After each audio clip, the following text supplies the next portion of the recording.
ओम शांति।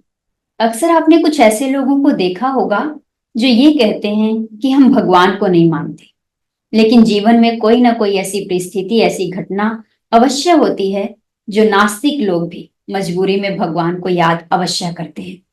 आज इस कहानी में हम जानेंगे कि कैसे एक छोटी सी घटना किसी नास्तिक को आस्तिक बना देती है। शुरू करते हैं। भोलानाथ शहर की एक छोटी सी गली में रहता था। वह मेडिकल दुकान चलाता था। सारी दवाइयों की उसे अच्छी जानकारी थी। पूरी दुकान खुद संभालता था, इसलिए कौन सी दवा कहाँ रखी है उसे अच्छी तरह पता थी। वो पूरी ईमानदारी से अपना काम करता था। ग्राहकों को सही दवा सही दाम पर देता था। सब कुछ अच्छा होने के बाद भी भोलानाथ नास्तिक था। भगवान में उसका जरा भी विश्वास नहीं था। वह पूरा दिन दुकान पर काम करता और शाम को परिवार तथा दोस्तों के साथ समय गुजारता था। उसे ताश खेलने का बड़ा शौक था। जब भी टाइम मिलता दोस्तों के साथ ताश खेलने बैठ जाया करता था। एक दिन वह दुकान पर था। उसके कुछ दोस्त आए। तभी भारी बारिश भी शुरू हो गई। रात हो गई थी, लेकिन सभी बारिश थमने का इंतजार कर रहे थे। बिजली भी चली गई थी। बैठे बैठे क्या करे, सोचा मोमबत्ती की रोशनी में ताश ही खेल लेते हैं। सारे दोस्त दुकान में ताश खेलने बैठ गए। सभी ताश में मगन थे। तभी एक लड़का दौड़ा दौड़ा आया। वह पूरी तरह भीग चुका था। उसने जेब से दवा की एक पर्ची निकाली और भोलानाथ से दवा मांगी। भोलानाथ खेल में मगन था। उसने पहली बार में तो ध्यान ही नहीं दिया।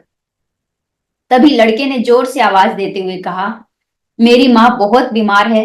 सारे मेडिकल स्टोर बंद हो चुके हैं। एक आपकी दुकान ही खुली है। आप दवा देंगे तो मेरी माँ ठीक हो जाएगी। भोलानाथ आधे अधूरे मन से उठा, पर्ची देखी और अंदाज से दवाई की एक शीशी उठाकर उसे दे दी। पैसे काट कर लड़के को लौटा दिए। लड़का भागते हुए चला गया। तभी बारिश थम गई। भोलानाथ के दोस्त चले गए और भोलानाथ भी दुकान बंद करने लगा। तभी उसे ध्यान आया कि रोशनी कम होने के कारण उसने गलती से लड़के को चूहे मारने वाली दवा की शीशी तो नहीं दे दी। भोलानाथ के हाथ पांव फूल गए। उसका दिल जोर जोर से धड़कने लगा। उसकी 10 साल की नेकी पर मानो जैसे ग्रहण लग चुका था। उस लड़के के बारे में वह सोच सोच कर तड़पने लगा। सोचा, यदि यह दवाई उसने अपनी बीमार माँ को दे दी तो वह अवश्य ही मर जाएगी। लड़का भी बहुत छोटा है, उस दवाई को पढ़ना भी नहीं जानता होगा।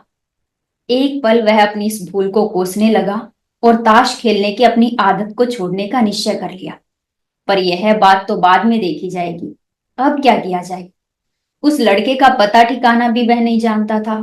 कैसे उस बीमार माँ को बचाया जाए, भोलानाथ को कुछ भी नहीं सूझ रहा था। घबराहट में वह इधर उधर देखने लगा। पहली बार उसकी नजर दीवार के उस कोने में पड़ी जहां उसके पिता ने जिद करके भगवान शिव की तस्वीर दुकान के उद्घाटन के वक्त लगाई थी। तब पिता ने कहा था, भगवान की भक्ति में बड़ी शक्ति है। उसको जब दिल से याद करोगे तो वह अवश्य ही हाजिर हो जाता है। भोलानाथ को ये सारी बात याद आने लगी। आज उसने इस अद्भुत शक्ति को आजमाना चाहा। उसने कई बार अपने पिता को भगवान की तस्वीर के सामने हाथ जोड़कर आंखें बंद करके पूछते हुए देखा था। उसने भी आज पहली बार कमरे के कोने में रखी उस धूल भरे मंदिर को देखा और आंखें बंद कर दोनों हाथों को जोड़कर वहीं खड़ा हो गया। थोड़ी देर बाद वह छोटा लड़का फिर दुकान में आया। भोलानाथ के पसीने छूटने लगे। वह बहुत अधीर हो उठा। पसीना पोंछते हुए उसने कहा, क्या बात है बेटा, तुम्हें क्या चाहिए। लड़के की आंखों से पानी झलकने लगा। उसने रोते रोते कहा, अंकल अंकल, माँ को बचाने के लिए मैं दवाई की शीशी लिए भागे जा रहा था। घर के करीब पहुंच भी गया था। बारिश की वजह से आंगन में पानी भरा था और मैं फिसल गया। दवाई की शीशी गिरकर टूट गई। क्या आप मुझे वही दवाई की शीशी दूसरी दे सकते हैं अंकल।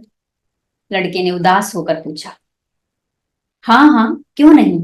भोलानाथ ने राहत की सांस लेते हुए कहा, लो, यह दवाई लो। तुम यह दवाई ले जाओ और अपनी माँ को बचाओ। जाओ जल्दी करो।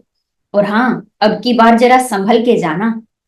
लड़का अच्छा अंकल कहते हुए खुशी से चल पड़ा। अब भोलानाथ की जान में जान आई। भगवान को धन्यवाद देते हुए उसने अपने हाथों से उस धूल भरी मूर्ति को पोंछकर अपने सीने से लगा लिया।